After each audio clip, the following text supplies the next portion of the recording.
Hey, it's Matt Newton here from the Web Agency Podcast, and I have to say that I could not stand to be without my legs. And you're probably wondering, what has happened to Ben? Well, Ben actually made the interview, but he didn't make it in time to just get this bit done. So it's just me for this week, but I've got to talk a bit about Gather Content first. You know who they are, gathercontent.com. They're amazing.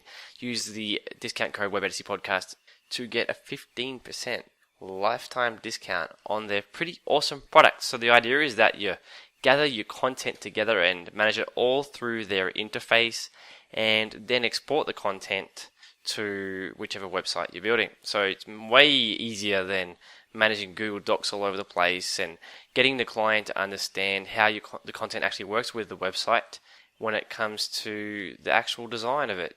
And if you think about it, with Google Docs, it's just very hard to envision how the website's going to come out. But if you put it into Gather Content, they can see all the fields and they can actually get a feel for the exact things that they need to do. So it's going to save you a lot of time and headaches and all that good stuff. And it only costs probably what you charge for 1 hour of work every single month. So think about the amount of time it's going to save you. Get onto it, gathercontent.com. And go to webagencypodcast.com/content guide to download their 56-page awesome guide to how to manage that content process and deal with it, because it's iterative content. You don't have the final content and then go to the design, but you don't have the final design and then go to the content. It kind of works hand in hand.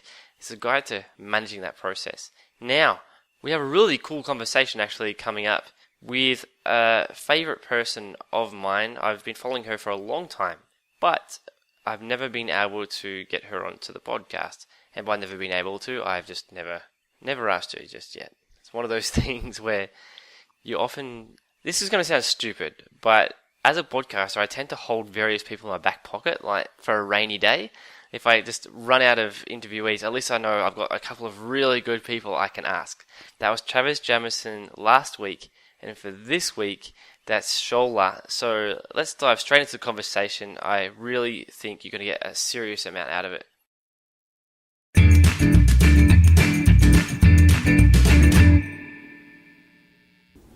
Alright, we have a very exciting interview, not just because Ben and me are both here on it, but we have Shola Abidoye all the way from the United States with us right now. How are you going? I'm doing well. Currently, actually speaking to you from Baja, Northern California, escaping the East Coast winter. So, had to throw that in. Nice. Very nice.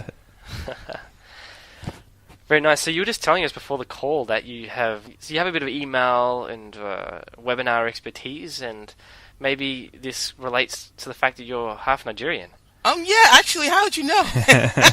You must have gotten a couple of emails from my relatives that I currently employ for my lead generation. So,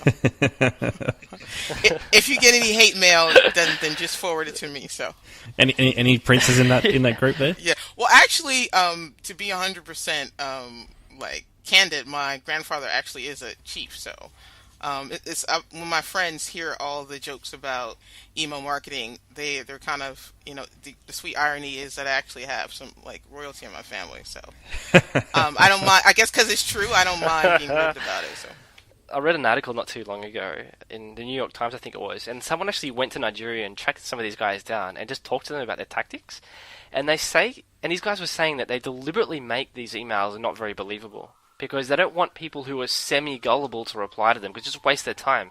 So they deliberately make them completely just ridiculous, unbelievable, Nigerian prince sending $15 million with grammar mistakes everywhere, because the only person who would get sucked into that would be a complete, idiot, let's be honest. So, I just thought that was really fascinating. That's crazy. Good stuff. Well, if any of your listeners don't get accepted to Y Combinator, there is hope with emailing people with a Nigerian surname. So. Oh man, who would have thought you'd learn something from? That's an interesting article, though, mate. That's completely surprising that there is a strategy there in place. Yeah.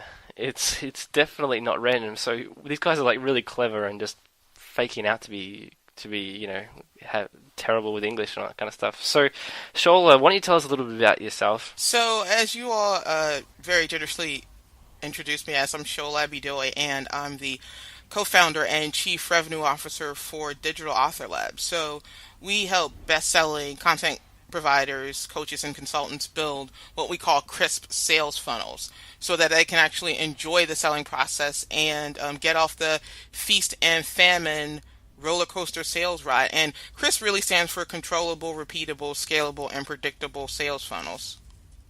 That's awesome. Thank you. Wow, I like that word crisp. It's really cool. Cool. So we're going to be talking a lot about, I guess, controllable, repeatable. Oh, damn, what's it? So controllable, repeatable, scalable, and predictable. If you want to really think of a great visual analogy for it, so think about what the holy grail of customer acquisition is. Everybody wants a business revenue that is as consistent as a job, right? But you also want business revenue that is like scalable as a business, right? So for most people, they don't have the kind of consistency in their selling process that they do in a job. And that's really what we are motivated by, helping people build the kind of sales systems and sales funnels that enable them to generate daily, weekly, monthly, yearly revenue that is as consistent as the income that they got from their job. Yeah, that's what really everyone cool. That's so really true. wants. And do you work with any particular niche at all? So we work with about 40% of our clients are in the self-publishing space. So we have many clients who are New York Times and USA Today bestsellers, nonfiction and fiction. So they have a big audience. And what they're really trying to figure out is how do they monetize the audience outside of the sort of